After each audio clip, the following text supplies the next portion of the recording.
I kicked a kid in his balls and he had to have one removed. This happened when I was around 7 or 8 years old. It was my first year in primary school and I had joined the school with some of my friends from the local feeder school in the area. One particular boy was a year older than us and was repeating the first year for some reason. He was of German descent, from a very well-to-do family and a lot bigger than the rest of us. Possibly because he was embarrassed at repeating the year, he was a bit of a bully. He often picked on me and some of my friends. I'm sure we probably escalated things at times too, because I know he was teased for being German. So one day, standing outside class, I kicked him full whack in the balls. He buckled over, but I can't really remember much of what happened afterwards. We probably tucked tail and ran. I can't even say for sure whether he deserved to be kicked at the time or if I just thought I was getting him back for previous behavior. Anyway, he missed school for a few days after and I heard some kids saying he was in hospital. Soon after that I was called in to speak to a teacher who, as far as I remember, dressed me down and explained he had gone home and his testicle has swollen up to the size of a tennis ball and it had to be removed. I don't really remember getting into much trouble about it, but I do remember some of the other kids going on about it in banner. The details are hazy, but I felt so bad and I felt I was in so much trouble that I never ever told my parents about it.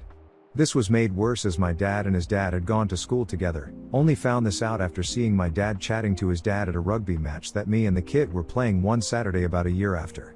I was freaking out the whole time they were speaking and then started feeling guilty that my dad might have been seen as rude by his dad for not apologizing for my action.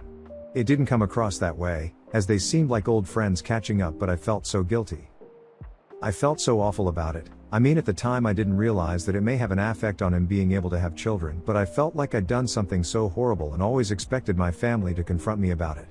When I learnt of the reproductive challenge this might cause, the guilt was just amplified. The years that followed in primary school were mostly fine. On the odd occasion he would have a go at me. I remember him having a slightly shorter fuse with me than others, but I think he ended up being okay and less of a bully.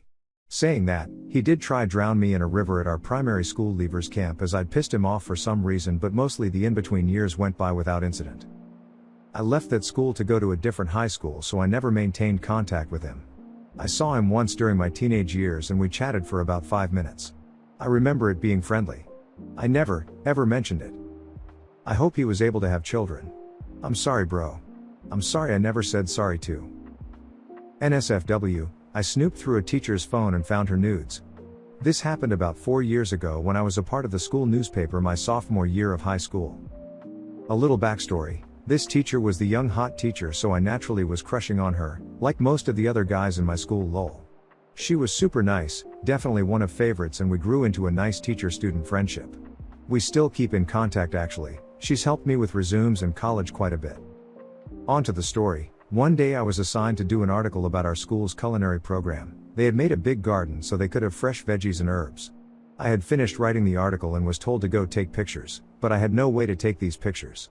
The newspaper didn't have any cameras, so students would just use their phones, but I didn't have a smartphone at the time. My teacher gave me her phone and told me to take the pictures with that. I took her phone and was making my way down the hall to the culinary garden when I had this thought. My teacher crush just gave me her phone. I'm alone, and there could be nudes on this thing. I've used an iPad before, so I knew my way around an iPhone. Now what else would a horny teenager do? I started going through the photos. There were tons of pictures of her and her husband, friends, pets, etc. I started thinking she's not dumb enough to give her students something with her nudes on it, but I kept scrolling. Then it appeared, a full frontal mirror nude. Holy shit, I thought I found the holy grail. My heart started beating so fast in that quiet ass hallway, I swear you could have heard it. I clicked on it and instantly got rock hard. I proceeded to walk to the garden though, so I kept it together and got those pictures. The whole time I was taking them I still had a boner, tucked into my waistband obviously. Now I'm walking back to my teacher, heart still beating hella hard, horny as fuck. This is going to be the only time I see my teacher naked, so better get the most out of it, I thought. I go into the bathroom, lock the stall, and rub one out over my teacher's phone. It didn't take long at all and I busted the biggest nut. I clean myself up, close the Photos app, click the Camera app so it looks like I didn't do anything but take pictures, then make my way to the class. I walk in and hand her the phone. She smiles and says, "Get those pictures all right?" I reply, "Yep." I go sit down while she transfers the pictures to her computer and emails them to me. I finish my article and email it to our class editor, and that was the end of it. She never found out and she never asked about it to this day. I've never told anyone this story before today and it'll remain a secret. I sure as hell don't want her to know I did this, lol. Edit. Since a lot of people are saying that this was a violation of her privacy and I was a creep for doing this, I know it was and I'll admit it was creepy. I'm not proud of it and actually feel a bit guilty, but that's why I posted this here, to get it off my chest.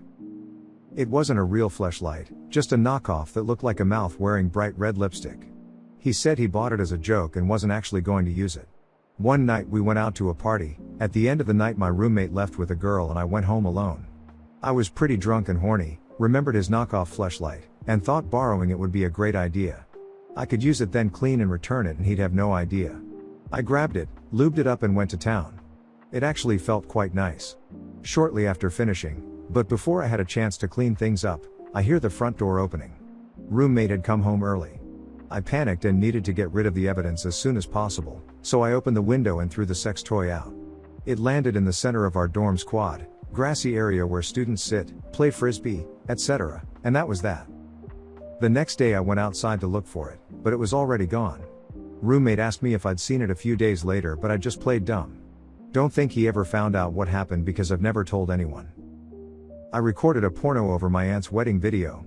When I was 14 and 15 I stayed with my aunt Cindy for a week while I was working a job. The commute to my job was very long and she lived much closer. It sounds weird to work so young and also to travel for work, but it was a family business. I couldn't sleep as usual, lifelong insomniac, and I'm awake at 3 a.m. flipping through channels on her satellite package. Flip, wait a minute. Was that a boob? Flip back and see real honest to God porn. My aunt had subscribed the Playboy channel. #jackpot. It's in the dead of night, no lights on, I've got the volume down as low as possible, but this is in the living room and it's a big open area in the middle of the house. So I've got one eye on nasty office sluts get promoted and the other eye keeping watch. I hear someone get up and go into a bathroom. Fuck. I turn the TV off but the satellite is still on. I dig through her entertainment center looking for a blank tape, find one, and slip it into the VCR. I set it to record and then go to bed. I lay awake in bed terrified because if I fall asleep and someone turns on the TV before I get up, they're going to know it was tuned to a dirty channel. When the first pinky streaks of morning show in the sky, I'm up and in damage control mode. I snatch the tape, change the channel, make sure everything is neat and tidy with the tapes underneath the TV. That's when I find a yellowed label that has fallen off a tape. It says Cindy and Daryl Wedding 1985 no. Look at the blank tape in my hand, see the faint outline of where a label used to be. They line up perfectly. No. Suddenly I have this smoking gun of a horrible thing I did in my possession. Anybody who watched the tape would see 30 seconds of her getting ready with her bridesmaids, cut to half of a porno set in the workplace, then it cuts out later to reveal mid-wedding ceremony. What could be more sacrilegious? I never watched the tape with any joy, I never told anyone, I just kept it hidden like some awful burden. Here we go.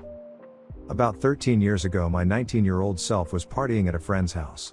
There was probably a good 20 to 25 people packed inside this 1000 SQF house. I had been drinking Mike's Hard Lemonade and tampon blender benders all night long.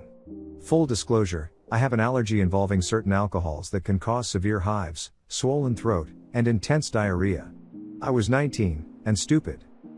Anyways, I was chatting with my gal pal at the time and felt the inevitable groan of my stomach. Shit, I thought. Figuratively and literally. I asked where the bathroom was, and she pointed down the hall. I squeezed myself through the teenage crowd only to find a ridiculously long line of women waiting to use the toilet. My bowels were screaming. The cramps were intensifying. I recalled seeing a toilet closet in the basement of the house once before and decided to take my chances. I darted down the stairs all while puckering my pooper with all the strength in me. It was dark, so I flipped the light switch and saw the porcelain throne glowing in the corner of the room. I slammed the door behind me and shoved my pants down around my ankles. I make a swift penguin waddle over to the toilet. To my surprise, the toilet isn't connected to the plumbing. It's just sitting in the corner of the room. A failed attempt at a bathroom remodel, I had put myself in a perilous poo position with no escape. People saw me come down here, there's no way I could poo in the toilet and get away with it. By now anus was on fire. I could barely hold it in much longer, I panicked. I scanned the room and noticed an open mason jar filled with potpourri with the lid laying beside it on a shelf. My mind was made up. I snatched the mason jar from the shelf and promptly dumped the potpourri into the empty toilet bowl. Ever so carefully I placed the mason jar on the floor of the bathroom and popped a squat over it. Spreading my cheeks and with surgical precision, I shat my brains out in that jar. I filled that sucker to the brim. I released the kraken of anal sighs and never felt such relief before in my life. But what now? What do I do? I can't leave it in here. I hear my friends calling me from upstairs that they were wanting to leave. I needed an escape plan, now. Quickly I pulled up my pants. Wiping was not an option, but I'd pinched off like 99.99% of my shit, so it was clean enough, and placed the lid on the mason jar. It was warm. So warm. Still unsure of what to do next, I hide the jar under my hoodie and exit the bathroom as if nothing happened. "What were you doing down there?" my friend asked. "Just freshening up," I said, in absolute horror that she may notice my mason jar shit smuggling. "Hurry up, we're all in the kitchen waiting to leave," she barks. I swim through the crowd of people to the kitchen to meet my friends. They're all crowded around the pantry door, which was next to the door to the garage. "There you are!" they holler as they open the door to the garage. Here's my chance. The door to the garage was blocking the visual to the pantry. I did it. I slide the smuggled shit jar out from under my sweater and place it next to identical jars in the pantry. And promptly left with my friends. To this day, I wonder with so much wonderment that I wonder how I've never been caught.